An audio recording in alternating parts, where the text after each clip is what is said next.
A calzón quitao. Diálogos que unen.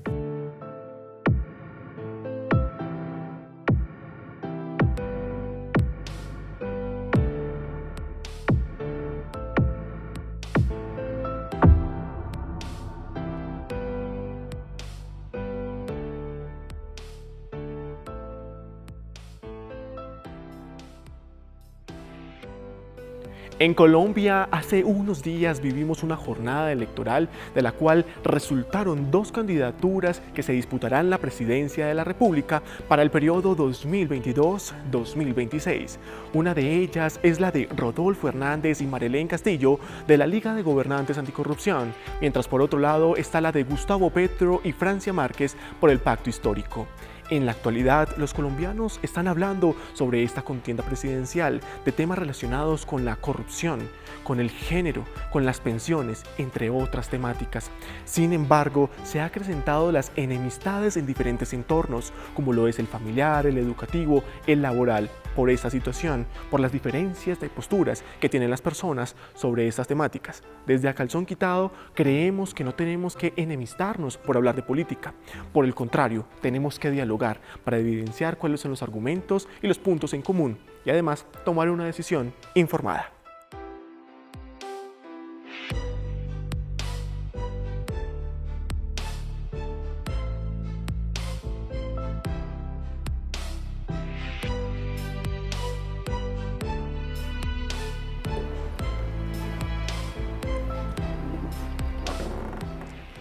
Es un gusto estar en este capítulo especial de A Calzón Quitao, Diálogos que unen. Este es un especial de nuestro proyecto donde vamos a hablar de un tema de gran importancia para la actualidad en Colombia, las elecciones presidenciales 2022-2026. La realización de este programa es gracias a Sumicol, con Ciudadanía y a la Corporación Adagio, tres entidades que velan por el desarrollo territorial y que aportan a la cultura de nuestra región. Además, agradecemos el apoyo del emprendimiento de Aleja Makeup y del Colegio Nuestra Señora de las Mercedes. En esta ocasión nos acompañan dos invitados de nuestro municipio. Uno de ellos es Joan Higuita, seguidor de Gustavo Petro y de Francia Márquez. Y por otro lado nos acompaña Eduard Villada, seguidor de Rodolfo Hernández y Marelén Castillo. Como ponente a favor de la fórmula presidencial de Gustavo Petro y Francia Márquez, nos acompaña Joan Higuita, sociólogo de la Universidad de Antioquia, estudiante de la especialización en memorias colectivas, derechos humanos y resistencias Claxo, investigador del Observatorio de Construcción de Paz Territorial de la Secretaría de la No Violencia de Medellín y participante de movimientos sociales. Hace parte del Pacto Histórico La Unión. Como ponente a favor de la fórmula presidencial de Rodolfo Hernández y Marelén Castillo, se hace partícipe Eduard Villada, ingeniero de Minas y Metalurgia de la Universidad Nacional de Colombia. Se ha desempeñado como ingeniero asesor. Trabaja en la minería El Diluvio Gold de SAS y es miembro de la AIMC, Asociación de Profesionales del Sector Minero de Colombia. Hace parte del grupo de apoyo de la Liga de Gobernantes Anticorrupción en la Unión. Como es costumbre en nuestro programa, vamos a iniciar con la sesión de El Objeto, donde nuestros ponentes eligieron un objeto que representa la postura que vienen a defendernos el día de hoy. Vamos a iniciar con Eduardo. El día de hoy mi objeto es un libro. El libro se llama El Jugador y su autor es Fyodor Dostoyevsky. Dostoyevsky fue uno de los máximos escritores rusos y en sus obras abundan las alusiones a la psicología y a la moralidad humana.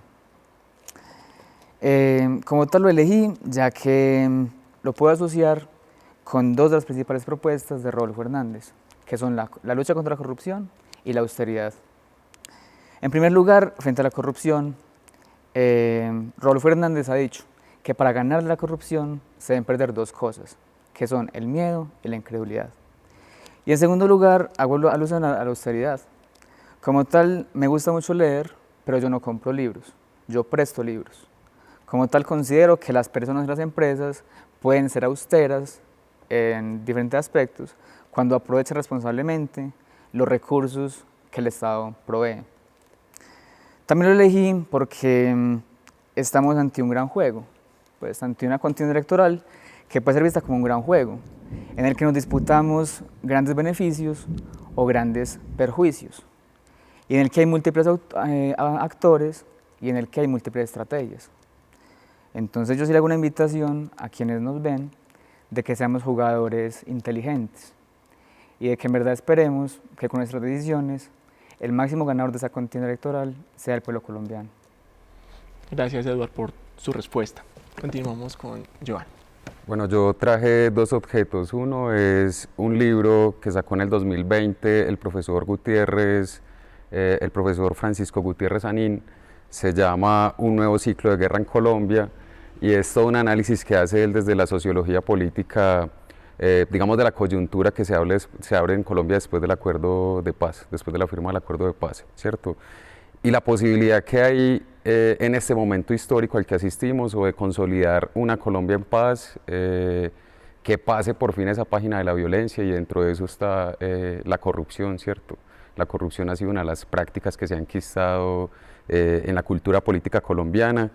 Entonces es una invitación a responder la pregunta, porque el libro además está planteado como una pregunta, un nuevo ciclo de guerra en Colombia. Y es lo que estamos viendo. Finalmente, el último gobierno, que es el gobierno de Duque y el que se va a cambiar en este momento, es un gobierno que nos deja un país a puertas de un nuevo ciclo de violencia, ¿cierto? Hemos visto el aumento de las masacres, hemos visto el aumento del asesinato de líderes sociales. Si lo miramos en el caso local, hemos visto la situación de derechos humanos en los 2 últimos años con constantes asesinatos en el municipio de La Unión, cuestiones que creíamos que ya habíamos dejado en el pasado, y que precisamente un cambio de gobierno posibilita afianzar la paz, ¿cierto? Bien sea a través de la negociación, bien sea a través también de trazar nuevas estrategias en términos de seguridad para consolidar los territorios. Y otro objeto que es muy simbólico es de un movimiento social al que yo he pertenecido, que se llama el Movete, Movimiento Social por la Defensa de la Vida y el Territorio del Oriente Antioqueño, porque es también la primera vez, o por lo menos en esta nueva generación, porque ha habido varios momentos donde se ha dibujado la posibilidad de un cambio político en Colombia, pero es la primera vez que los movimientos sociales nos sentimos representados en la agenda pública, ¿cierto? Que las discusiones que hemos traído a nivel de región, que las discusiones que hemos puesto desde lo ambiental, están hoy en la palestra pública, con figuras tan representativas como la de Francia Márquez. Entonces, también es como representar la lucha social que hemos dado para llegar a este momento, y representar el conocimiento como esa forma que tenemos de pensar las situaciones presentes y trazarnos posibilidades de futuro. Le agradecemos a Johan por su respuesta, y para adentrarnos en la temática que vamos a abordar en esta ocasión, les vamos a plantear varias preguntas introductorias. La idea es que tengan máximo 2 minutos para dar respuesta a esa pregunta. Vamos a hacer las mismas preguntas para ambos y vamos a intercalar el orden de inicio con la respuesta. Entonces, en esta ocasión vamos a iniciar con Johan y luego con Eduard. La primera pregunta es: ¿qué opinan de la fórmula presidencial de Gustavo Petro y de Francia Márquez del pacto histórico? Bueno, digamos que la puesta en escena hoy de personajes como Gustavo Petro y Francia Márquez sintetizan una serie de luchas sociales que se han venido presentando en Colombia, por lo menos en las últimas 3 décadas, ¿cierto? Movimientos sociales por la paz, movimientos sociales por la defensa del territorio, movimientos sociales por las garantías de los derechos humanos, y es una dupla que responde a un momento de frustración en el país, ¿cierto? Con un componente además muy simbólico, que es la figura de Francia Márquez, una mujer que por lo menos en la política colombiana ha roto con todos los esquemas tradicionales. Es una mujer negra, de periferia, feminista, perseguida, ha recibido atentados, es líder social, es una mujer que no viene de la burocracia del Estado, sino de las luchas sociales, tiene prácticamente el premio Nobel alternativo del medio ambiente, y ha puesto también desde lo simbólico y desde su discurso unas discusiones que se tienen que dar en Colombia: el racismo estructural, las identidades de género, los derechos de las mujeres, el tema racial, que es tan fuerte en Colombia y que precisamente los territorios más aporreados son los territorios étnicos. Y Gustavo Petro, pues como creo que todo el país lo sabe, es un desmovilizado del M-19, viene también de una lucha aguerrida de las décadas de los 70, los 80 y los 90, viene de participar de un movimiento armado que hizo la paz en su momento, que participó de la Constitución de 1991 y que ha sido un luchador incansable también en Colombia frente a las garantías de los derechos humanos. Fue muy conocido y sigue siendo muy conocido y pasará a la historia por haber hecho el gran debate en el Congreso frente a las alianzas de los políticos con los paramilitares en Antioquia, ¿cierto? Dentro de lo que está implicado el gobierno de Álvaro Uribe Vélez y que precisamente es lo que en este momento Colombia quiere cambiar y que es precisamente el mensaje de estas últimas elecciones. Gracias, Johan. Su respuesta, Eduardo. Bueno, pues a mí me parece excelente que haya ese tipo de personas involucradas en la política. Pues como tal, rescato de Petro, indudablemente, sus luchas sociales, o sea, en su paso por la alcaldía de Bogotá, en su paso por el Congreso como representante de la Cámara y como senador. Rescato mucho, en verdad, como tal, todas las luchas de anticorrupción, las luchas parapolítica. Rescato mucho la alcaldía de Bogotá, el gran interés que tuvo en la atención de causas sociales. Rescato mucho pues, que atendió el mínimo vital de agua, que logró cubrir mucho el tema de la educación, bajando mucho la deserción escolar, mejoró mucho los índices de salud, como tal le aportó mucho al tema de las mujeres a través de la creación de la Secretaría de la Mujer. Y como tal me parece súper bien pues, que en verdad esté incursionando en la política y que haya tenido el ascenso pues, que ha tenido en los últimos años. Respecto a Francia Márquez, indudablemente una gran líder en las luchas sociales, como ya lo manifestó, es una mujer de región, es una mujer que representa a las minorías, es una mujer que ha tenido reconocimiento por sus luchas ambientales, sociales, que se ganó el Premio Nacional a la Defensa de los Derechos Humanos, que colaboró con comunidades étnicas para mandar propuestas para el acuerdo de paz y que tras eso ha colaborado en su implementación. Entonces me parece muy bien pues, que haya este tipo de propuestas alternativas para el país.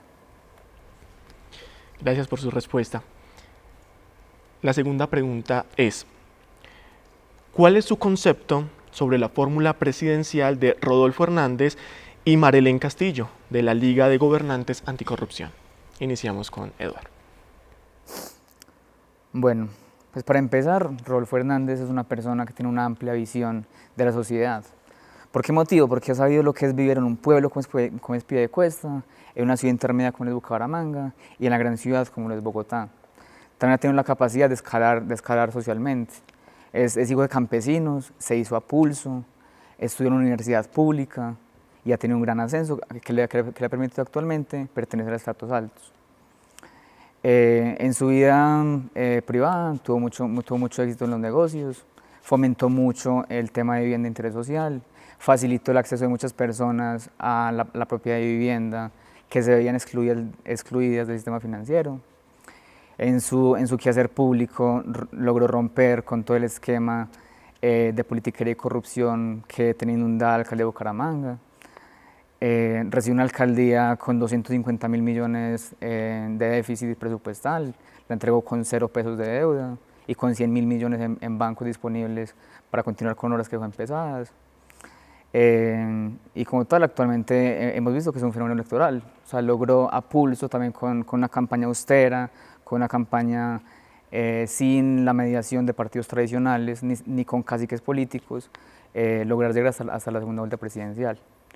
Marelén Castillo, por su parte, es una académica, o sea, como tal es una caleña que ha logrado tener muchos títulos universitarios, o sea tiene maestría, tiene posgrado, tiene una licenciatura en biología y química, también es ingeniera industrial, y es una mujer que en verdad se ha destacado tanto en Cali como en Bogotá de trabajar mucho por la educación virtual y a distancia, que es su área de especialidad, y se ha focalizado mucho en el impulso de educación. Gracias, Eduardo, por su respuesta.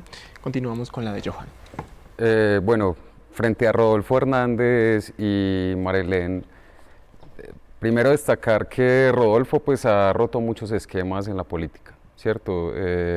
Definitivamente es un fenómeno electoral. Nadie se esperaba el suceso de pasar una segunda vuelta con una campaña austera, ¿cierto? Pero que tiene unos grandes estrategas detrás, unos estrategas de redes sociales, que es donde él ha venido manejando su público y de manera muy inteligente se ha conectado mucho, por ejemplo, a través de Facebook, que es donde está finalmente mucha de la gente de los sectores populares, y eso le ha permitido tener un eco grande en la población, pero además ha manejado un tono y una forma de comunicar polémica, ¿sí? Y estamos en un momento caracterizado como la sociedad del espectáculo.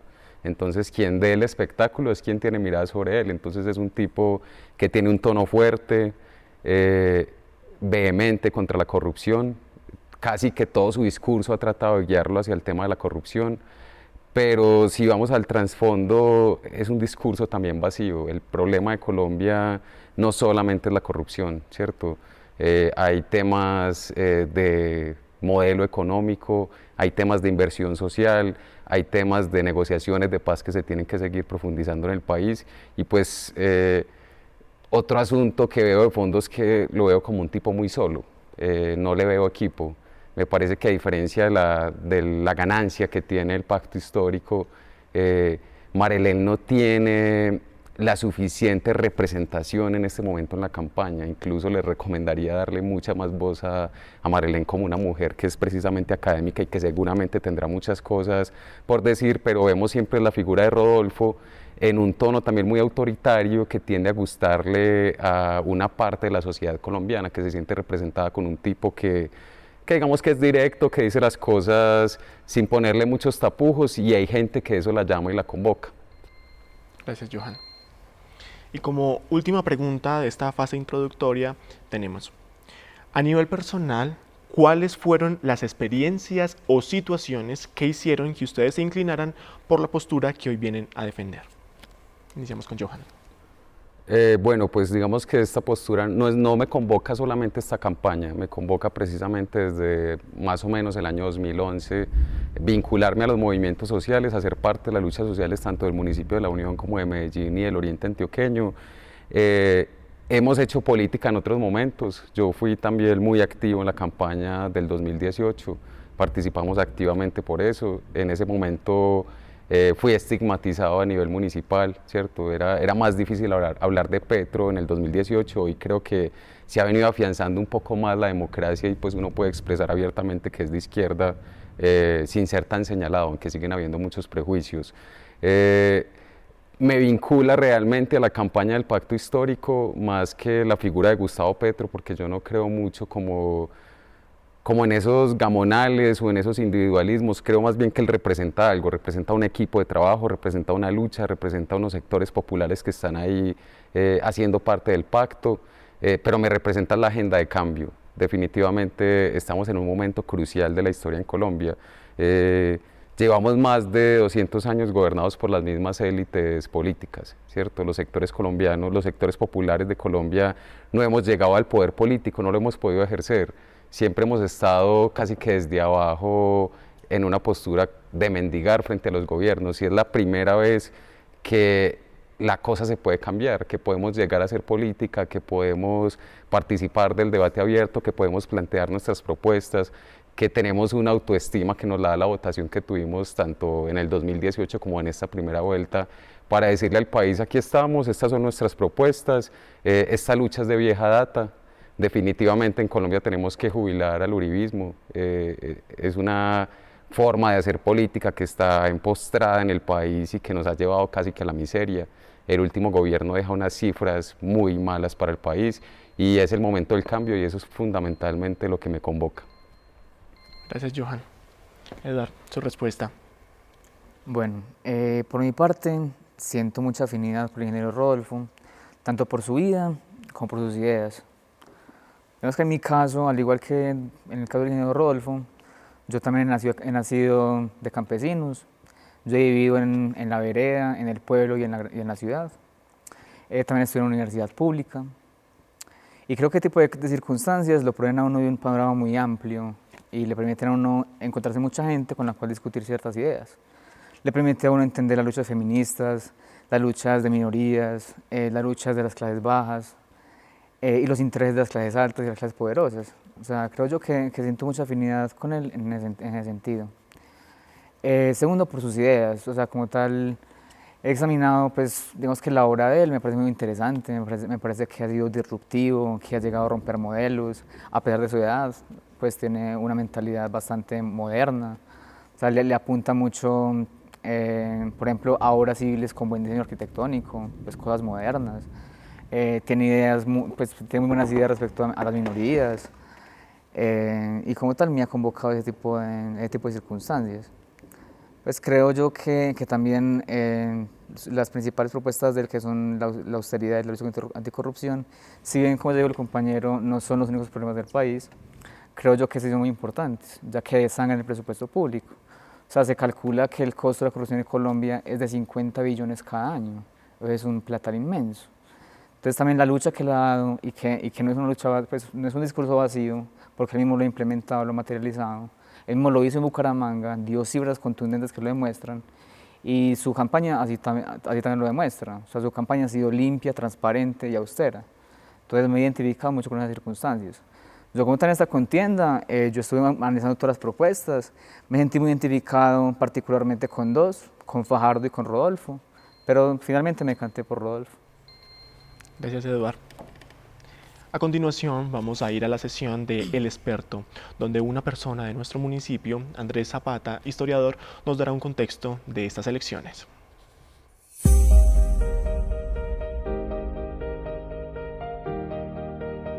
Para hablar sobre las elecciones que está viviendo actualmente Colombia, podríamos remitirnos a esos movimientos políticos que podemos rastrear hasta antes de la construcción del Estado-Nación en el siglo XIX. Esos movimientos políticos vienen de la mano de Francisco de Paula Santander y Simón Bolívar, ambos partícipes dentro de la independencia de Colombia, que después van a consolidar su pensamiento en dos partidos que conocemos como el Partido Liberal y el Partido Conservador. El liberal en manos de Ezequiel Rojas en 1848, que concentra el pensamiento de Francisco de Paula Santander, y Mariano Ospina en el Partido Conservador, que concentra el pensamiento de Simón Bolívar. Durante este mismo siglo XIX podemos ver la fragmentación de estos partidos políticos. En el Partido Liberal vamos a encontrar que se divide en dos, unos draconianos, que son los viejos militantes, esos que ya llevaban un periodo de ejercer su rol dentro del mismo partido, y unos draconianos, que son los nuevos militantes o son los jóvenes hijos de estos draconianos, que no se ven completamente representados por esos ideales que maneja el partido político. Valdría también la pena preguntarnos cómo, cuándo y dónde se empezó a votar y bajo qué parámetros. Bajo el siglo XIX podemos entonces ver que se encuentran restricciones en las cuales solamente se puede votar o pueden votar hombres mayores de edad con propiedad y poder económico. Eso va a ser un cambio constante, ya que en varios periodos se va a encontrar que el hombre puede votar siempre y cuando sea mayor de 21 años y esté casado, sin importar su poder económico y también sin tener que tener propiedad.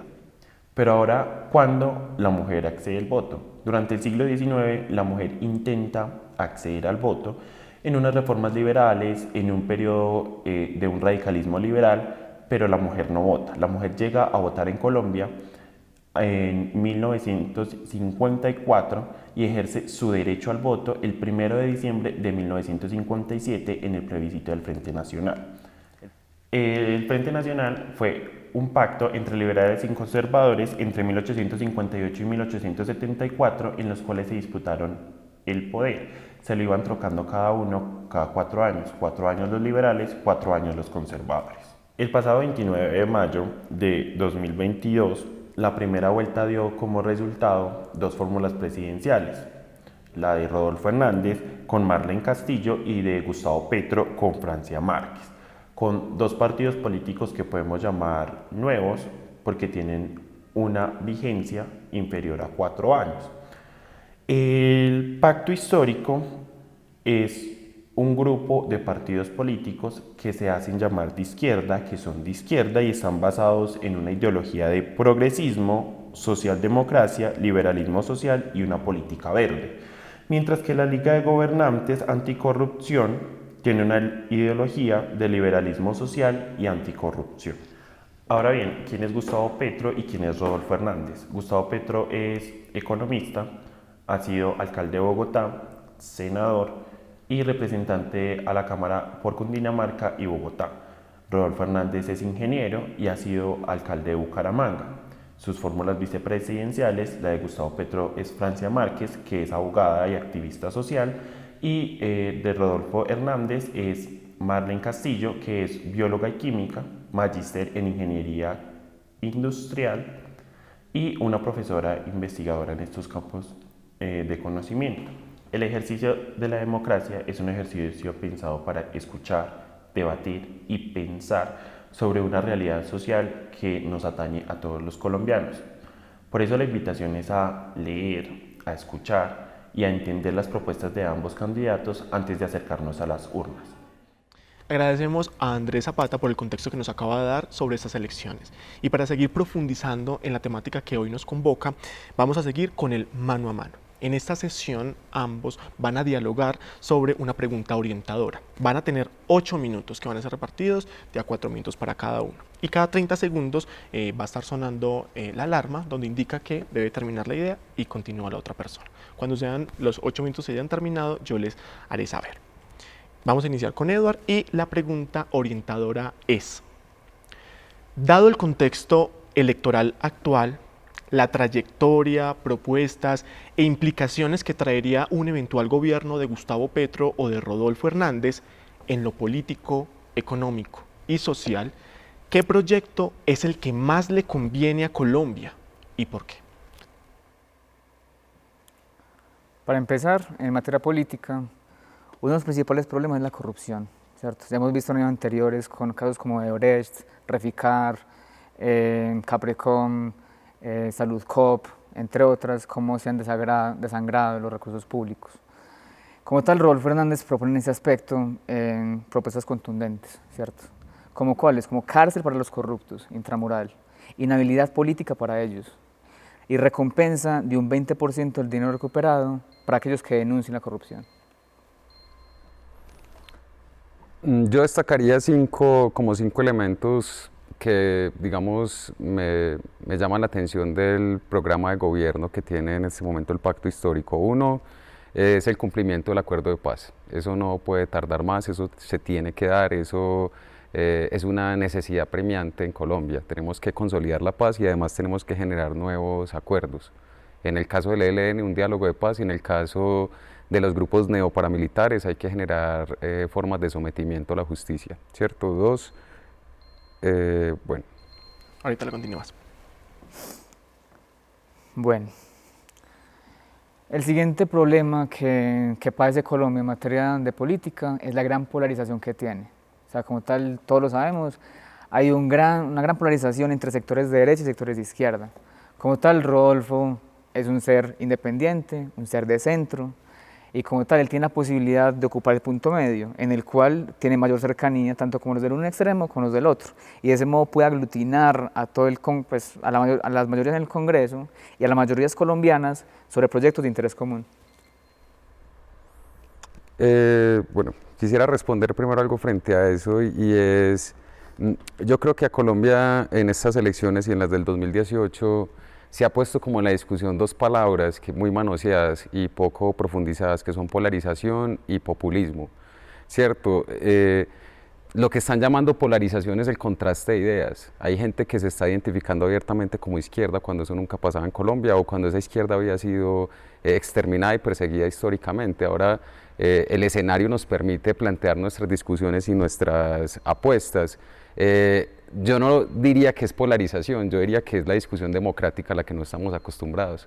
Y el centro en esa medida se ha tratado de plantear como una especie de Olimpo que puede mirar a los dos lados, pero que precisamente lo que estamos viendo ahora que ambos candidatos pasan a segunda vuelta es que el centro como tal se divide, ¿cierto? Unos se van con Rodolfo, otros se van con Petro y entonces el centro queda como ese espacio vacío.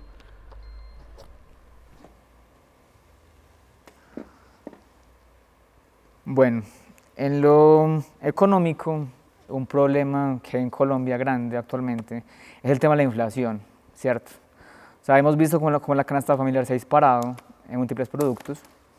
Entonces, como tal, para atacar esto, Rodolfo Hernández, ¿qué propone? Propone fomentar la industria nacional de fertilizantes, tanto origen mineral como origen orgánico, ¿cierto?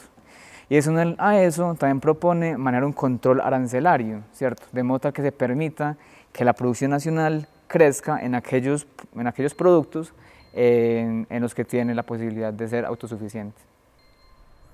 Yo destaco algunos elementos que me faltó mencionar al inicio y que son fundamentales. La transición energética, eso se tiene que dar, eso es una necesidad mundial, global. Han habido cantidad de congresos planteando el asunto.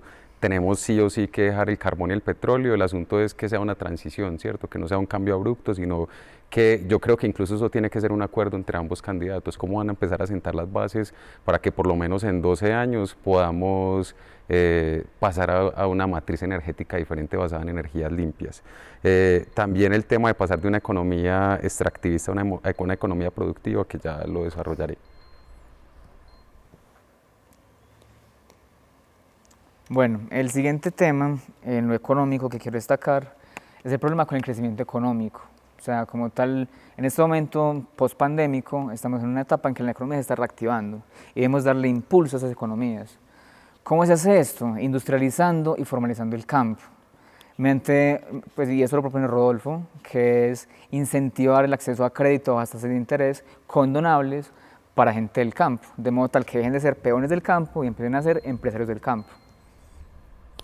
Esa es una coincidencia importante entre las dos campañas, diría yo, el pensarse una economía productiva. Colombia, a partir del gobierno de Juan Manuel Santos y algunas políticas económicas que dejó instauradas el gobierno Uribe, se empezó a basar en una economía extractivista que lo que se ha basado es en la minería, ¿cierto? Y en la venta de materias primas. Y en esto esa coincidencia es importante porque tenemos que pasar a unos mínimos de industrialización en el país. Y también basarnos en el fortalecimiento del agro, bien sea a través de subsidios, bien sea a través de formas asociativas dentro de los mismos campesinos, pero ese modelo económico que ha venido destruyendo la economía del país tiene que cambiar, y me parece interesante que eso es una coincidencia total. Totalmente, totalmente. Sí, por supuesto, es una gran coincidencia. Así como los del fomento a la industria, también ambos han propuesto incentivos a la industria, de modo tal que se fomente la industria creativa por una parte, la industria digital ante el tercer milenio, de modo tal que se provea también acceso a créditos a bajas tasas de interés para micros, pequeñas y medianas empresas, y de este modo generar dinamismo económico, ¿cierto? Y como tal, en el aspecto de la transición energética, es obvio que hay que hacerlo. O sea, obviamente que hay que pasar a descarbonizar la economía y a apostarle más a energías renovables. Yo destaco otro asunto de la propuesta de gobierno que hay desde el Pacto Histórico, que es el modelo de salud preventivo. Como se ha estado planteando la salud a partir de las reformas neoliberales, y esto ha sido un fenómeno en toda América Latina, es la salud como un negocio, quien puede acceder es quien tiene plata para pagarla, ¿cierto? El modelo de salud preventiva lo que busca es prevenir precisamente, no atacar la enfermedad y fortalecer toda esa industria farmacéutica, sino cómo cambiamos unos hábitos de raíz, cómo practicamos más deporte, cómo comemos sano, cómo llevamos los médicos a las casas de las personas, y eso pues también digamos que fue un modelo totalmente revolucionario en Bogotá, el tema de la salud preventiva. Por supuesto. Bueno, ya entrando al tema de lo social, uno de los máximos problemas que tenemos es la pobreza, ¿cierto? O sea, en Colombia tristemente abundan los pobres. Somos un país supremamente rico en climas, en suelos, en recursos minerales, y somos muy pobres. Es irónico, ¿cierto? Entonces hay que luchar contra la pobreza. Como tal, Rodolfo Hernández propone que se subsidie, ¿cierto?, a ciertas personas para que puedan darse un impulso económico, pero unificando todos los subsidios que hay actualmente, como Familias en Acción, Jóvenes en Acción, Auxilio Solidario, de modo tal que se pueda promover el acceso a una renta básica familiar sin que esto implique largas cadenas de transferencia de dineros que puedan generar corrupción. Indudablemente la pobreza en Colombia es uno de los problemas más graves. Se agudiza por el modelo económico que traemos desde que se implanta el neoliberalismo en el país, pero además la pandemia casi que acaba por completo la clase media. Ahora estamos en un momento donde la economía se está recomponiendo y en un gobierno entrante pues va a ser muy importante las políticas económicas que se instauren para mitigar esos efectos, ¿cierto? Sí es totalmente paradójico que estemos en uno de los países más biodiversos, más ricos, pero donde abunde la pobreza, entonces eso tiene que ser un asunto, como lo planteo desde ahora, tienen que haber unos pactos, unos mínimos, porque lo que quiso elegir Colombia es el cambio, y entonces tienen que haber unos acuerdos entre los dos candidatos de cuál va a ser ese cambio también. El siguiente tema que quiero tratar sobre el tema social es el tema de la inclusión. O sea, estamos en el siglo XXI y ya es hora de que se abandonen pues, ciertos estereotipos que se tienen sobre quién debe acceder a ciertos beneficios, ¿cierto? O sea, ya es hora de que en verdad dejemos de diferenciarnos, porque somos un país diverso, pero eso nos hace ricos, eso nos hace en verdad culturalmente valiosos. O sea, como tal, por ejemplo, Rodolfo Hernández propone promover mucho el tema de la consulta previa ante comunidades indígenas, afrodescendientes, palenqueras y raizales para que puedan decidir sobre sus territorios y crear mesas de diálogo permanentes con minorías para proteger sus derechos.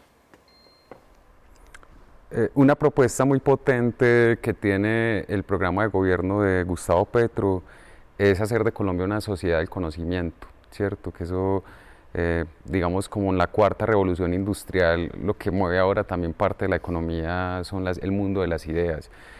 Y pensar una universidad pública puesta al servicio de las necesidades sociales, una universidad pública que le dé luces al país, digamos que asuma un compromiso más claro con el país de cara a pensar formas productivas, de cara a pensar otros modelos de gobierno, otras formas de salud. Entonces en eso el acceso a educación pública pues, va a ser vital, y una apuesta fuerte de Gustavo Petro es el acceso a la educación pública gratuita y de calidad.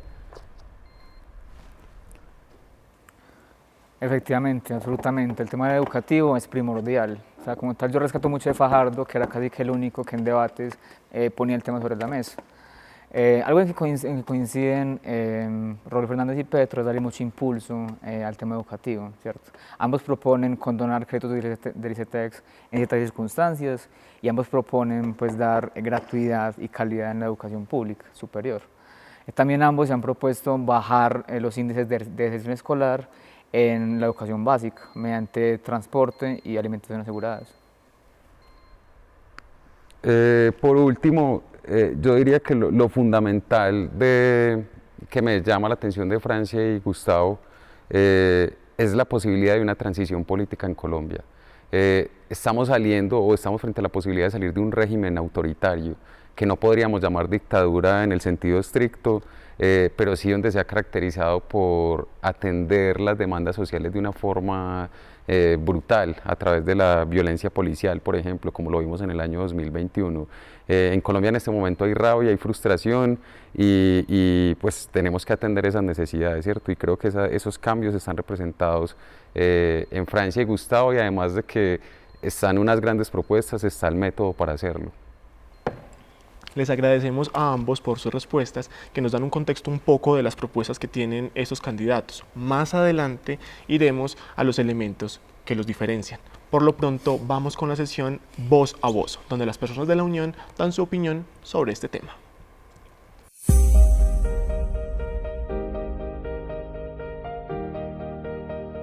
Voy a votar por el ingeniero Rodolfo Hernández Suárez. ¿Por qué? Porque me parece que es una propuesta que respeta el modelo económico en el que ha venido creciendo Colombia, un modelo económico que puede lograr, si se sostiene, conseguir superar las desigualdades tan profundas que hay en el país. Un crecimiento que sea sobre algo cierto, sobre algo que se pueda sostener. Me gusta porque va a mantener y mejorar el sistema de salud que tenemos actualmente. ¿Por qué no voto ni votaría por Petro? Pues vamos a contestar con base en las anteriores premisas. Primero, porque su modelo económico me parece supremamente peligroso para Colombia. Es un modelo económico fallido en varios países de la región, en Argentina, en Venezuela, Nicaragua, en Cuba pues ni se diga. Es un modelo totalmente fallido, un modelo populista. En Chile y Perú está empezando a hacer sus estragos. Y en cuanto al modelo de salud que él propone, eliminar las EPS, que son las que aseguran el riesgo. Nosotros tenemos derecho a una cantidad de servicios de salud. ¿Quién va a responder por esos servicios de salud si no son las EPS, las aseguradoras? El Estado no es capaz. Entonces me preocupa mucho que vaya a desbaratar el sistema de salud. ¿Qué va a pasar con todos? En estas elecciones presidenciales mi voto va a ser por Petro y por Francia, ya que tienen una propuesta política que se ha preocupado por el medio ambiente, por los líderes sociales, por las necesidades de la comunidad en general, por los derechos de la mujer, de las comunidades indígenas y las comunidades afrodescendientes. Es una persona que nos ha propuesto una política del amor que se basa en el respeto y en el diálogo. Rodolfo Hernández, por su parte, tiene una política que se basa en la violencia, en los gritos, en las groserías, que no se ha preocupado por los derechos de las mujeres ni de las comunidades menos favorecidas, y es en general un compendio de lo que es el capitalismo, que se preocupa solo por los intereses de unos pocos, que no le importa dañar el medio ambiente y que en realidad solamente está preocupado por sí mismo. Bueno, mi apoyo para el ingeniero Rodolfo Hernández lo baso en su plan de gobierno y en su discurso de anticorrupción, y porque soy un fiel creyente que el recurso público hay que cuidarlo e implementarlo de una manera correcta para que pueda hacerse su labor. Bueno, y con respecto al candidato Gustavo Petro, tengo dos temores a nivel personal, que uno es la reforma pensional, lo que él propone. Lo hablo a título personal por mi padre, que buscamos pues como el recurso de pensionarlo hace 2 años y se nos ha dificultado. Y lo segundo es la parte de inversión. Trabajo con propiedad raíz y en este proceso, en este tiempo pospandémico, en el mes de febrero y abril hubo un crecimiento y gran aumento de la parte de propiedad raíz de la venta, ¿cierto? Acá en el oriente antioqueño. Pero todo esto se estancó, se paró por el resultado de las elecciones, ¿cierto? Donde hay un temor social de que de pronto sea real la expropiación por el lado del candidato Gustavo Petro. Yo voy a votar por Gustavo Petro porque es una persona que conoce perfectamente el país, sabe qué es lo que necesitamos para llegar a ser una potencia mundial. Petro se ha encargado, por ejemplo, de meter a muchos políticos corruptos a la cárcel, de meter narcotraficantes a la cárcel, eso es muy admirable de él. Y también me gusta mucho Francia Márquez, que nos ha demostrado que una persona sin recursos económicos puede llegar a grandes cosas, estudiando mucho, trabajando mucho y guerreándola siempre. Entonces mi voto va a ser por Petro y Francia Márquez. No voy a votar por Rodolfo porque me preocupa mucho, porque sus declaraciones se da a entender que no conoce la Constitución colombiana. Es una persona que se sulfura muy fácil y eso es un gran peligro para nosotros porque puede llegar a tomar una mala decisión en un momento álgido. Entonces considero que pues, la mejor opción que tenemos los colombianos en este momento es votar por Petro a la presidencia. Yo apoyo a Rodolfo Hernández porque está con el pueblo colombiano, porque tiene la capacidad para mitigar la corrupción y me gusta, pues, o me interesa de que baje los impuestos, casi a la mitad de lo que lo tenemos en el momento, el 10%. También porque podemos tener más posibilidades de ingreso a las universidades. Con Gustavo Petro no me gusta, no le doy mi voto porque me preocupa que se vayan del país o migren las grandes empresas y tengamos desempleo y esto puede generar conflicto económico. Y yo le creo al viejo. Yo voy a votar por Gustavo Petro. ¿Por qué voy a votar por él? Porque a diferencia de lo que muchas personas dicen, escuchamos en el común, que es un guerrillero, yo pienso que no. Porque lo que he escuchado de Petro es que fue alcalde de Bogotá, que ha sido senador en varios periodos y además es una persona que ha estudiado y se ha preparado y conoce el país. Tengo entendido que es un economista, que tiene un título en administración pública y una maestría en ciencias económicas. Entonces no se preguntaría si es un guerrillero que anda con un fusil, ¿con qué tiempo estudió todo esto? O sea, me parece que es una persona preparada y por eso votaría por él.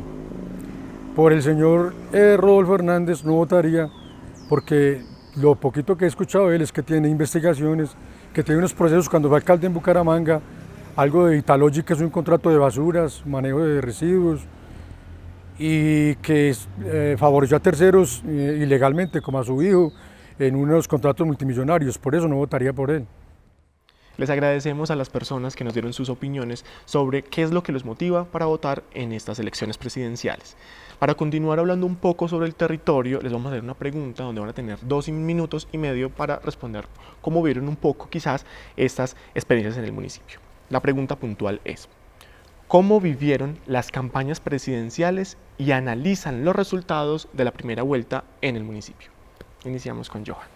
Bueno, digamos que por lo menos desde la campaña del Pacto Histórico sabemos dónde estamos ubicados, sabemos que en la Unión predomina una mentalidad conservadora, es un resorte electoral muy importante del uribismo, lo que es en la región del oriente antioqueño y del suroeste de Antioquia. Son regiones donde el uribismo es la hegemonía, ¿cierto? La hegemonía política y evidenciamos pocos cambios digamos, en ese potencial electoral que ellos han tenido. Acá ganó Federico, ¿sí? Le sigue una votación de Rodolfo Hernández, que es una votación interesante, que si uno lo mira en comparación al año 2018, casi que Rodolfo recoge esos votos más de centro que había dejado Fajardo en el 2018, que sacó una gran votación en la Unión. Esta vez Fajardo pues también, digamos, fue el gran quemado de las elecciones a nivel nacional y en lo local también lo vimos. Hay una sorpresa también con el Pacto Histórico y es que en un municipio tan conservador, de una mentalidad y de unas prácticas políticas más de derecha, como Pacto Histórico logramos alrededor de 2.000 votos. ¿Sí? Eso es importante, no, digamos, no se iguala a las demás campañas, pero nosotros sabemos que cada voto es ganado, que cada voto es convencido, que cada voto viene de un sector político del país y del municipio que se viene pensando cambios. Esos votos vienen de las organizaciones de mujeres, de las organizaciones LGTBIQ+, de los estudiantes universitarios, de la gente que participa de los movimientos sociales. Entonces, creo que si lo miramos con realismo, pues nosotros no aspiramos a sacar la mayor votación en el municipio, sabemos dónde estamos parados. Pero cada voto que vamos ganando es un voto que se consolida a partir de una conciencia para el cambio. A nivel nacional, creo que estas elecciones jubilaron al uribismo, a menos de que Rodolfo les quiera dar el oxígeno que ellos necesitan. Y ese creo que es como el punto nodal que tiene en este momento la candidatura de Rodolfo Hernández, porque ese triunfo lo celebraron Uribe, lo celebró María Fernanda Cabal, lo celebró Paloma Valencia, lo celebró la politiquería tradicional. Rodolfo acaba de decir el domingo, o no, ayer, que no va a llegar a un acuerdo con Fajardo, con Robledo y con los demás candidatos de la Centro Esperanza que estaban ahí. Entonces, en esa medida uno ve que él se está ubicando en el lugar del continuismo, porque el continuismo tiene algunos votos y seguramente él querrá conseguir esos votos, porque si lo miramos con realismo, necesita crecer más Rodolfo Hernández que Gustavo Petro para ganar la segunda vuelta. Gracias, Johan. Edward.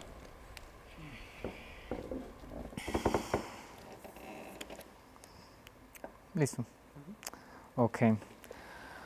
Bueno, pues como tal, si uno me pone a ver las cifras, que básicamente fueron que, pues, números redondos, que Fico sacó 5.800 votos, Rodolfo Hernández 3.900, Petro 1.900 y Fajardo 700, vemos que la gran mayoría de votos están en disputa. Son 6.500 votos que están en disputa, más los abstencionistas, más los que votaron por candidatos minoritarios, ¿cierto? Como tal, este tema del uribismo, pues sabemos que Antioquia en su gran mayoría es uribista. Pues en su época, digamos que precisamente Uribe combatió fuertemente a la guerrilla que estaba pues campeando sus anchas en el territorio, y por eso mucha gente le guarda cierto agradecimiento. Pues uno comprende ese fenómeno. O sea, mucha gente que en el pueblo tuvo familiares asesinados, mucha gente que en el pueblo fue desplazada, a mucha gente le robaron el ganado. Entonces es comprensible que mucha gente le guarde cierto agradecimiento a Uribe y que por ese motivo, digamos, que lo acompañen en sus intenciones de voto. Pero como tal, sí hay una disyuntiva entre lo que pasó entre Rodolfo Hernández y Sergio Fajardo y lo que pasó entre Rodolfo Hernández y Fico Gutiérrez. O sea, Fico se le adhirió a la campaña, ¿cierto? Se le adhirió. En cambio, Fajardo quería negociar un plan de gobierno.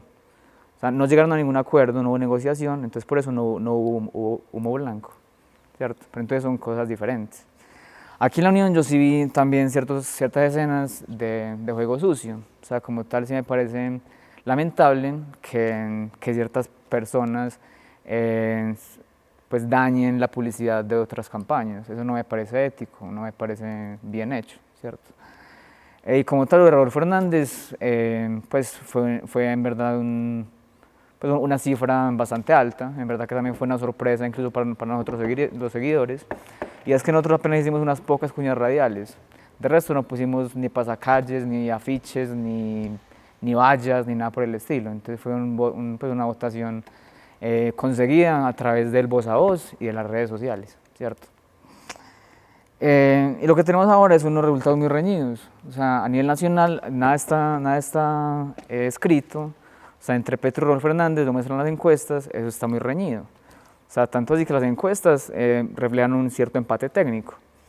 Entonces ahí está el escenario abierto, a ver quién puede convencer más a los de Fico, a los de Fajardo, a los abstencionistas y a los del voto en blanco. Les agradecemos por sus respuestas y vamos a continuar con una sesión muy interesante que es el sí, no, más o menos. Ustedes ahí en sus manos tienen 3 paletas con esas respuestas y les vamos a plantear 7 preguntas sobre las coyunturas o controversias que generan los candidatos y ustedes van a alzar la respuesta que crean a esa pregunta y luego de eso van a tener 1 minuto para argumentar. Vamos a iniciar con la primera. Dice así: ¿consideran que estamos frente a una contienda presidencial de 2 candidatos populistas? Vamos a iniciar con Eduardo. Bueno, si nos atenemos a la definición de la Real Academia Española sobre lo que es populismo, que la define como la tendencia política que busca atraer a las clases populares, ambos son populistas, ya que ambos tienen propuestas que conducen a atraer las clases populares hacia ellos. ¿Como cuáles? Las políticas en cuanto a subsidios, las políticas en cuanto a acceso a créditos bancarios a baja tasa de interés, la política de proveer educación gratuita y de calidad, la política de construir más vías terciarias, la política por ejemplo, de proveer transporte escolar, alimentación escolar, de, por ejemplo, ayudar a madres cabeza de hogar con empleo, con subsidios. O sea, para mí, ambos son populistas. Gracias, Eduardo. El populismo tiene 2 acepciones, ¿cierto? Una tiene que ver con la capacidad que tenga un candidato de convocar a los sectores populares, que siempre son la mayoría en todos los países, ¿cierto? Los sectores populares son las clases bajas o las clases más empobrecidas. Pero hay otra acepción que tiene que ver con convocar a esos sectores populares, pero de una manera manipuladora. Es decir, yo los convoco para que me apoyen, pero con propuestas atractivas, como decir, vamos a disminuir la pobreza, ¿cierto? Pero no planteo el cómo lo voy a hacer. Vamos a bajarle el 10% el IVA a los productos pues, a los que se les cobra impuesto, pero no se plantea el cómo, son propuestas que logran atraer en un principio, pero no tienen el mayor desarrollo. Entonces, en esa medida, el populismo puede estar también implicado en esa acepción, que diría yo es negativa, en la medida en la que lo que busca es manipular un electorado. Ahora bien, yo sí he visto a Rodolfo con unas posturas muy populistas en la segunda acepción.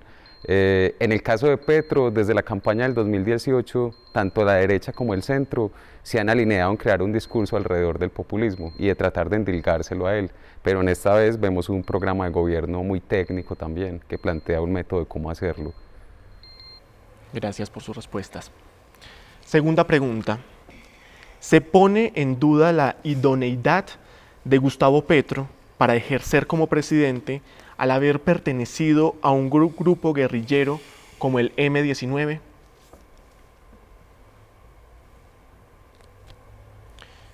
Iniciamos con Johan. En Colombia estamos muy acostumbrados a los discursos del miedo, ¿sí? Y en esa medida a Gustavo Petro lo han demonizado por haber sido guerrillero, pero además no pertenecer a cualquier guerrilla, esa es la guerrilla del M-19, que es además la primera guerrilla en tomar el camino del diálogo. Y que no es una guerrilla ni marxista ni comunista, sino podría decirse socialdemócrata o más afín a un socialismo de América Latina. Creo que ese ha sido el gran fantasma que persigue a Gustavo. Las nuevas generaciones que están muy inmiscuidas en la política entienden más el asunto, entienden que no hay problema con que Gustavo Petro sea un exguerrillero, porque fue alguien que hizo la paz y que le apostó a la paz. Digo que más o menos porque hay gente que eso le sigue generando temor, pero en las nuevas generaciones siento que es un hecho que ha dejado de importar o que incluso los hace verlo como un luchador social. Si nos vamos a mirar referentes a nivel de América Latina, Pepe Mujica, que fue un gobierno, diría yo, que ejemplar en Uruguay, que estuvo además 16 años en la cárcel y fue un guerrillero también desmovilizado. Gracias, Johan. Eduardo. Sí, claro, bueno, como tal lo que dice Johan es cierto. O sea, como tal hay muchas personas que no le perdonan a Petro el hecho de haber pertenecido a una guerrilla. Pues porque es que hay personas que en verdad guardan heridas muy profundas de las épocas en que la guerrilla campeaba pues, por todo el territorio nacional, con los daños que ya sabemos que causaron. Pero yo opino, yo soy una persona muy respetuosa de la ley, ¿cierto? Y yo digo, pertenece a una guerrilla, está bien, pero negociaron un acuerdo de paz, ¿cierto? Lo negociaron, lo estructuraron, lo firmaron y listo. Ahí fijaron unos compromisos, ¿cierto? Y el Estado le concedió a Gustavo Petro unos ciertos derechos políticos, que en mi opinión hay que respetar. O sea, Gustavo Petro se ha ganado varias condiciones políticas, ha sido representante de la Cámara, ha sido alcalde, ha sido senador, y todo eso se lo ha ganado a pulso, ¿cierto? Y por esos mismos derechos. Entonces no me parece que se le va a privar de la posibilidad de ser presidente simplemente por tener un pasado como guerrillero. Otro apunte, aunque fue guerrillero, no se le ha demostrado ni que haya secuestrado, ni torturado, ni violado, ni asesinado. Entonces, ¿quiénes somos nosotros para actuar como juez entre los hechos? Gracias por su respuesta. La tercera pregunta es, ¿consideran que un eventual gobierno de Rodolfo Hernández daría a la continuidad de la agenda programática de los sectores políticos como el uribismo?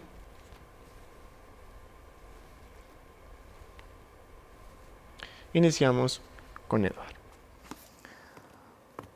Bueno, como tal en política hay gente muy dada al juego sucio, ¿cierto? Y a intentar tildar de uribista o de petrista o de izquierdista o de muchas formas a ciertas personas. Como tal, por ejemplo, se ha acusado a Rodolfo Hernández que tenga nexos con Uribe por el simple hecho de que Uribe en cierto momento le dio un espaldarazo en la campaña. Pero un espaldarazo no implica un nexo o un acuerdo entre ellos, ¿cierto? Y como tal hay que ver son las formas de gobernar, a ver en verdad qué coincidencia o qué grado de discordancia entre ellas. Entonces, por ejemplo, en la alcaldía de Bucaramanga, ahí se notó que el estilo de gobierno de Rodolfo Hernández rompía con el continuismo que se llevaba en esa forma de administrar. Como tal en política agraria, el ingeniero Rodolfo Hernández ha propuesto implementar a cabalidad el acuerdo de paz. En lo de Venezuela, mientras gobiernos anteriores han roto relaciones con Venezuela, Rodolfo Hernández ha propuesto restablecerlas. Entonces son muchos aspectos que en verdad entran en discordancia con la forma de administrar de gobiernos anteriores. Gracias por su respuesta. Johan. Yo lo planteo en el sentido, el uribismo es una expresión del autoritarismo en Colombia, el autoritarismo político, ¿sí? Yo sí considero que Rodolfo es una continuación de eso. En términos electorales, él en la última semana se ha esforzado mucho por ganarse esos votos de Federico, que esos son votos que los puso prácticamente el Centro Democrático. Rodolfo no es el candidato del Centro Democrático, ni es militante del Centro Democrático, sí se ha hecho un guiño permanente con el uribismo, le ha faltado vehemencia en tratar de separarse de lo que significa el uribismo hoy en Colombia. La gente está hastiada de eso, ¿cierto? De pronto en la Unión no lo sentimos porque es un pueblo del centro del país y acá digamos que esas formas políticas han sido más conservadoras. Pero Rodolfo se quiere ganar ese electorado, tiene un tono en la política que descalifica a los periodistas. Toda esta semana hemos visto la censura de Rodolfo Hernández a la prensa. Y eso nos recuerda mucho a los dos gobiernos de Álvaro Uribe Vélez cuando no se le podían preguntar ciertas cosas, ¿cierto? O cuando él salía por micrófonos descalificando a los periodistas que tratan de ser el contrapoder, de preguntar lo que hay que preguntar, de poder tener una postura crítica frente al gobernante. Cuarta pregunta. ¿El proyecto de país de Gustavo Petro recurrirá a la expropiación de bienes?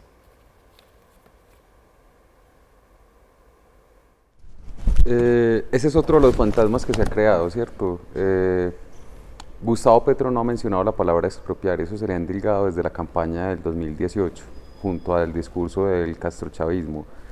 Esos son discursos que se crean en política, esos son discursos de miedo, porque pues además en Colombia las decisiones políticas están atravesadas por las emociones, y una de las emociones que se trata de mover siempre es el miedo, que además ha sido la estrategia típica del uribismo. Miedo a que te expropien, ¿cierto? A que te van a quitar la casa, a que te van a quitar la tierra, pero de ninguna manera lo que estamos hablando es de democratizar el acceso a la tierra, que ahí ni siquiera habría que hacer reformas de fondo, sino simplemente el cumplimiento del Acuerdo de Paz de La Habana, que plantea un fondo de tierras para los campesinos. Ahí habría que cumplir ese punto que además atiende un tema crucial en Colombia, que es incluso a raíz del conflicto armado, que es el acceso a la tierra. Entonces, de expropiación no se está hablando de que la tierra cumpla una función social, de que para poder ampliar esa base productiva de Colombia, pues tenemos que desconcentrar la tierra que está en unas pocas manos en los terratenientes y que el campesino tenga acceso. Bueno, como tal, expropiar, ¿qué es? Expropiar es quitar legalmente una propiedad a una persona, otorgándole con frecuencia una indemnización, ¿cierto? Como tal, para tumbar miedos, es mentira lo que dicen por ahí de que Petro, si llega a la presidencia, le va a quitar a usted la casa o el carro o el apartamento. Eso son falacias, eso son mentiras.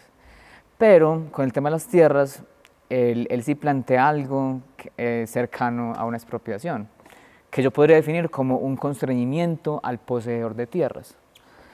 Él plantea, por una parte, que va a comprar 15 millones de hectáreas de tierras improductivas y las va a distribuir a los campesinos que no las tengan.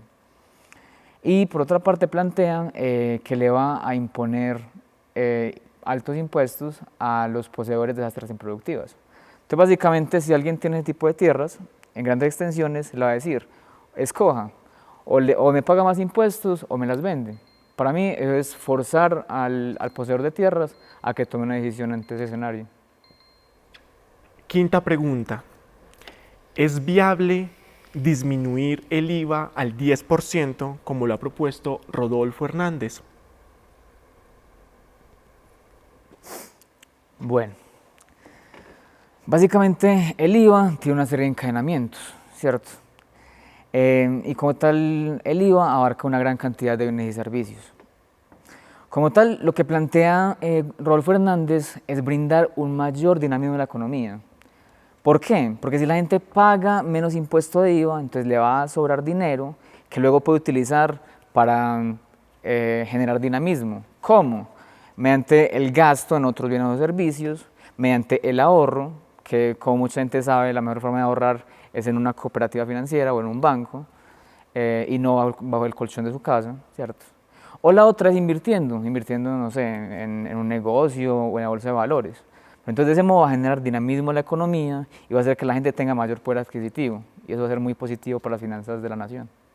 Yo he visto un problema de fondo, bueno, en lo que se plantea como plan de gobierno de Rodolfo, y es que hay como unas expresiones muy generales, pero no está el desarrollo de cómo se va a hacer eso.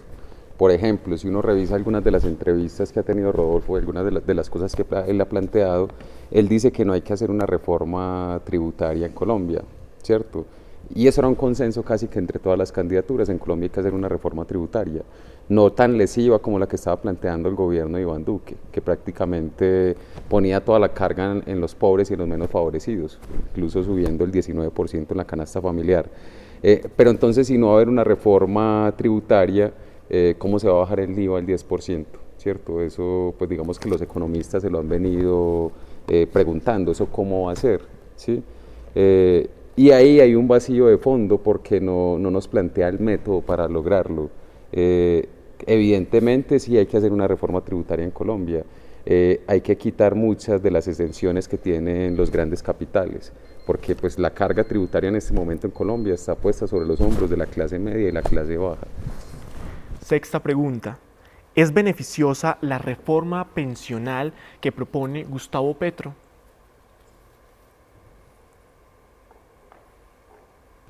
Ha habido un asunto muy interesante en la campaña de Petro, y es que Petro ha planteado unas grandes discusiones de país. En el 2018 puso una discusión fundamental que fue la discusión del cambio climático y la transición hacia energías limpias. Eso no se estaba hablando en la política nacional.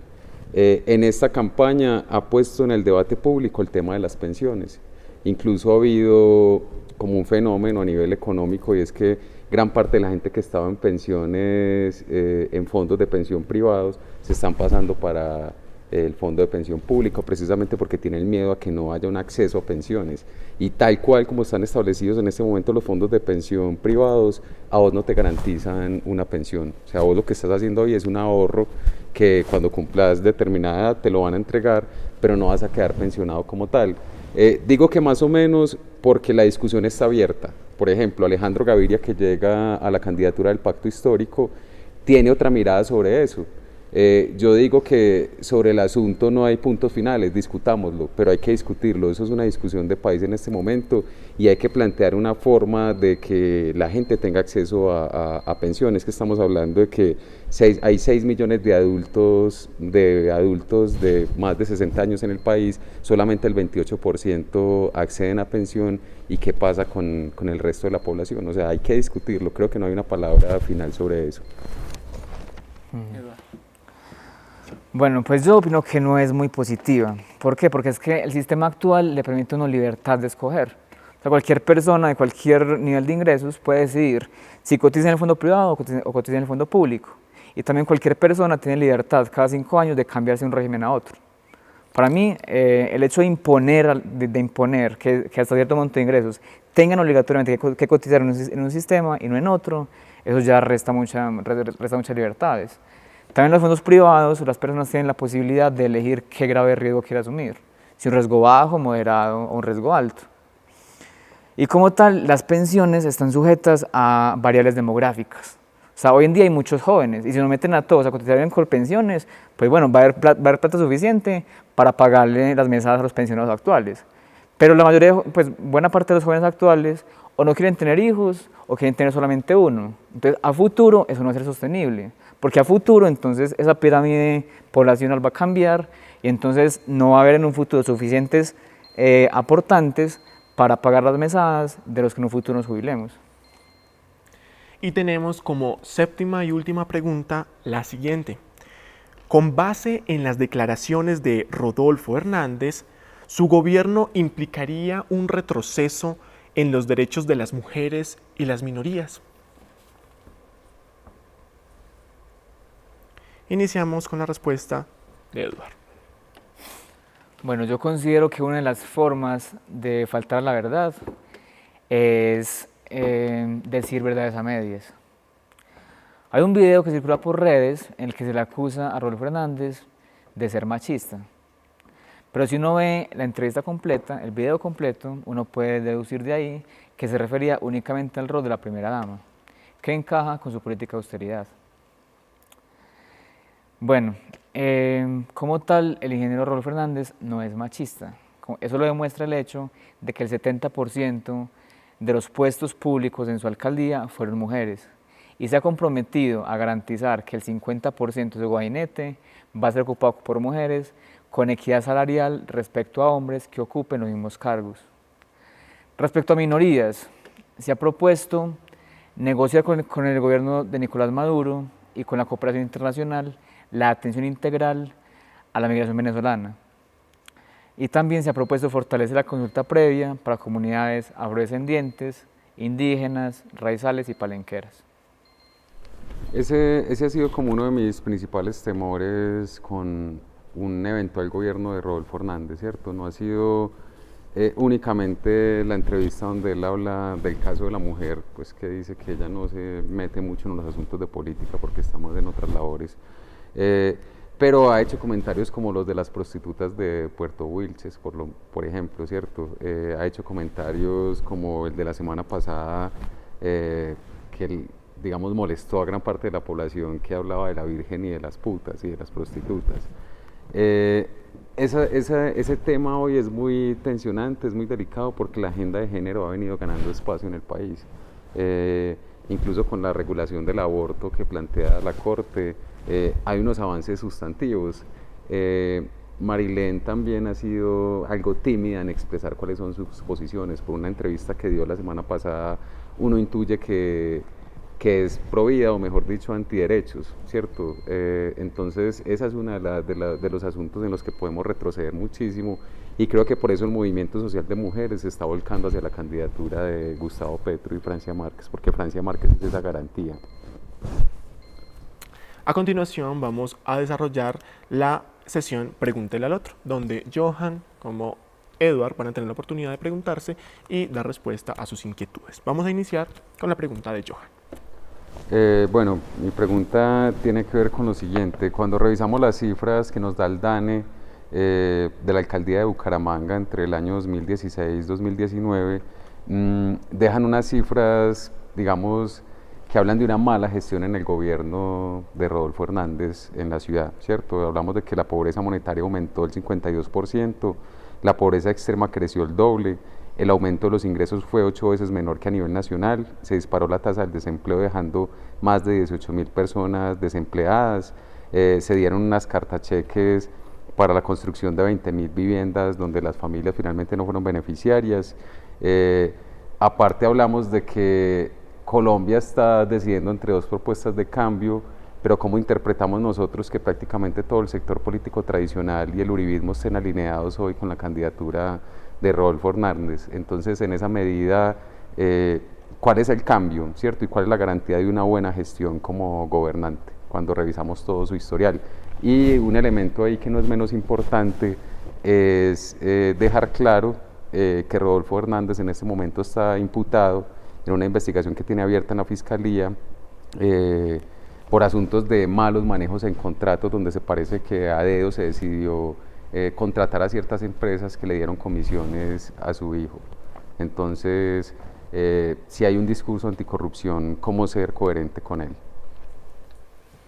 Tienes 2 minutos, Eduardo.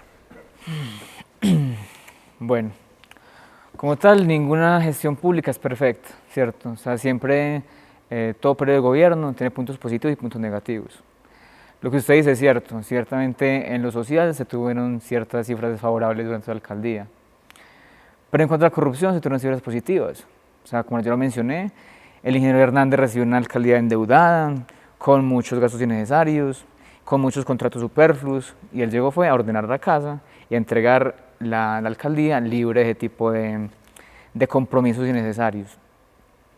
Adicional a eso, construyó 90 escenarios deportivos, 35 colegios, 30 parques, 10 centros de salud, entre otras obras. Ya lo que usted menciona del uribismo y el continuismo, como tal yo opino que en este momento se están alineando las fuerzas políticas de acuerdo al panorama actual.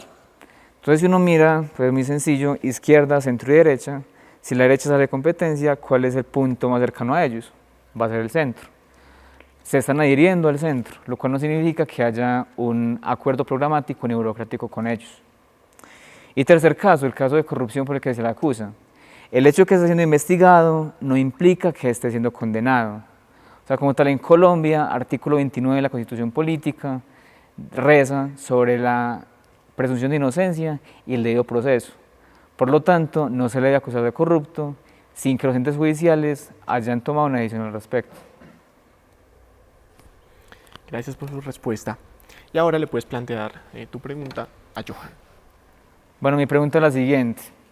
Gustavo Petro ha planteado que algunos de los puntos en su reforma tributaria van a ser aumentar impuestos a las 4.000 familias más adineradas de Colombia, subir impuestos a grandes poseedores de tierra improductivas y quitar ciertas exenciones y deducciones tributarias a las grandes empresas. Entonces, ¿cómo hacer un gobierno de Petro para evitar, ante ese escenario tan adverso, la fuga de capitales al exterior y la reducción de la inversión extranjera en Colombia?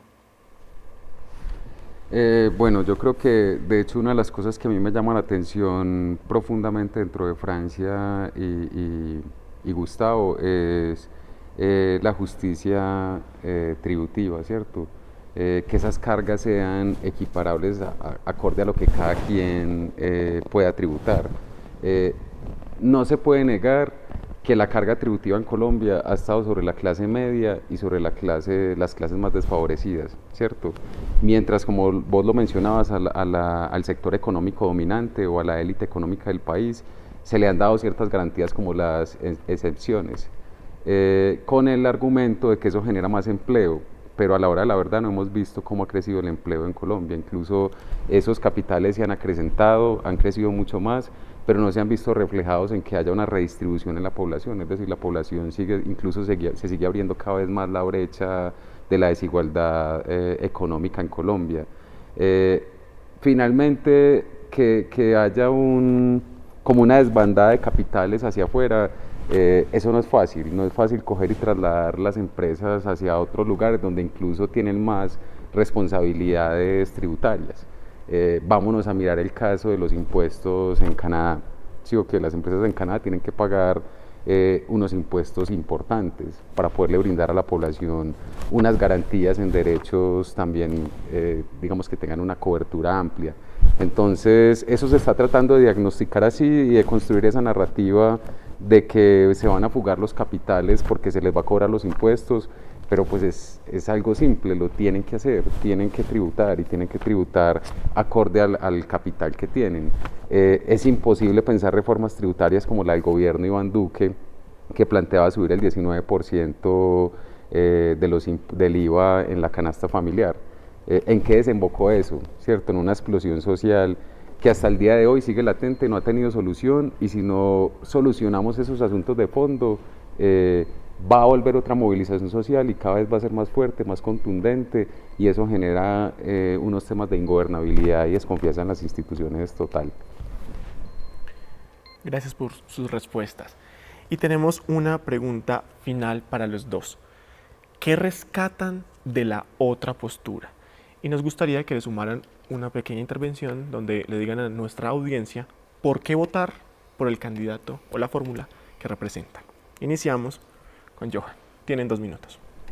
Bueno, con la figura de Rodolfo Hernández yo tengo mucha distancia por ser un político de un carácter autoritario, ¿cierto? Yo me distancio mucho de eso porque el autoritarismo a Colombia le ha hecho mucho daño. Yo sí destaco es de la voluntad de Eduard para el diálogo, y que además es un diálogo argumentado, que eso es muy importante, ¿cierto? Porque tenés cifras, porque tenés conocimiento concreto del programa de gobierno, y eso enriquece mucho la discusión que estamos teniendo. No estamos hablando desde el desconocimiento, sino desde la participación en las campañas, y conocemos de fondo ahí qué hay.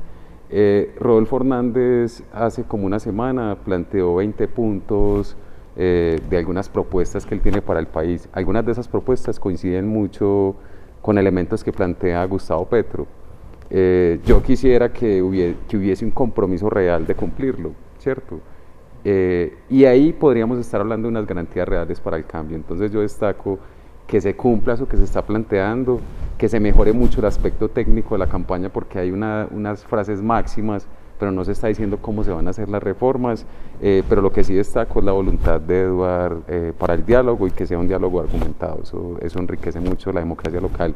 Y por último, pues yo quisiera invitar a la población del municipio de La Unión y a la comunidad a acompañarnos este 19 de junio, apoyando al pacto histórico, a que nos demos esa oportunidad de tener una mujer negra, feminista, de periferia como vicepresidenta, una mujer que no es la segunda de Petro, sino que es una voz importante, que es una voz vehemente, que tiene una experiencia que la acompaña, y convoco fundamentalmente a los jóvenes, a las jóvenes, a las mujeres, que entiendo por la situación que hemos vivido en los últimos años en el país, que son quienes están llamados a realizar el cambio y quienes además se han movilizado constantemente para que estas transformaciones sean posibles. Entonces creo que es la hora del cambio y los esperamos en las urnas. Gracias, Johan. Eduard, tu respuesta. Bueno, por mi parte destaco mucho de parte de Johan, también pues, sus argumentos, sus opiniones. De parte de la campaña de Petro, como ya dije, valoro mucho cualidades como su gran capacidad retórica, su amplia formación en Colombia y en el extranjero en temas de política, economía, ambiente, desarrollo territorial. De Francia Márquez, indudablemente, sus luchas sociales, imponente en eso. También valoro mucho ciertas propuestas de Gustavo Petro, que ciertamente no tiene el candidato Rodolfo Hernández, y que hay que reconocerlas. Como por ejemplo instaurar en toda Colombia un mínimo vital de agua, importantísimo.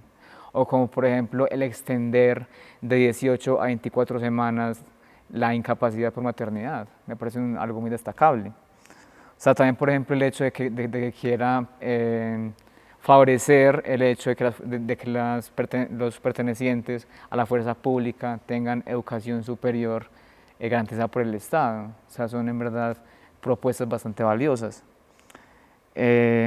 Como por ejemplo temas de desmantelamiento pacífico de las bandas criminales. O sea, son en verdad temas que propone Petro, que me parecen muy propicios y muy adecuados para los actuales problemas que afronta Colombia. Y bueno, y para quienes nos ven, yo sí quiero invitarlos a que ante este gran juego electoral sean jugadores responsables, ¿cierto? Aquí nos enfrentamos a dos visiones de país, nos enfrentamos a diferentes beneficios o perjuicios. En este juego se puede jugar como espectador o como protagonista, se puede jugar en singular o en plural, se puede jugar de mentiritas o se puede jugar seriamente. Entonces yo sí les invito a que tengan un debate respetuoso, analicen ideas, analicen propuestas y que opten por el candidato de su preferencia y que salgan a votar masivamente en la próxima jornada electoral. Les agradecemos a los dos por haber estado en este espacio. Creo que es una muestra muy valiosa de que no tenemos que enemistarnos para hablar de política. En nuestro municipio, en nuestro país, son múltiples las historias de personas que dicen dejé la amistad con mi amigo, con mi familiar, con mi compañero de trabajo por hablar de política. Y esa no es la forma en que debemos de solucionar los conflictos o las diferencias. Por el contrario, el diálogo, los argumentos, son los elementos que debemos de utilizar para dar solución a los problemas de nuestro país. Y qué bueno de este espacio que ambos reconocieron elementos en la otra propuesta. Y eso nos muestra de que en la vida no hay puntos extremos, ni negro ni blanco, hay muchos matices y muchos colores, muchas tonalidades en el espectro. Invitamos a todas las personas que ven este capítulo a que voten a conciencia, a que se remitan a las propuestas, a que sigan conversando, abiertos al diálogo, a escuchar atentamente al otro. Además de ello, queremos agradecer inmensamente a Sumicol, a Conciudadanía y a la Corporación Adagio por haber patrocinado este espacio. Además, al emprendimiento de Aleja Makeup y el Colegio Nuestra Señora de las Mercedes. Invitamos a que sigamos conversando. En nuestro país nos han dicho que tenemos que ser enemigos del diverso. Por el contrario, tenemos que ser amigos, porque allí es donde realmente podemos construir país. Y en agradecimiento queremos entregarle a ambos un pequeño presente por parte del programa. Muchas gracias. Por acá, Eduard. Muchas gracias. Y bueno, qué bueno que se propicien esos espacios. Más allá de la discusión son los argumentos. Los invitamos a todos a que voten y desde este proyecto seguiremos haciendo diversas iniciativas para construir a la paz, a la no violencia y en la reflexión en nuestro territorio.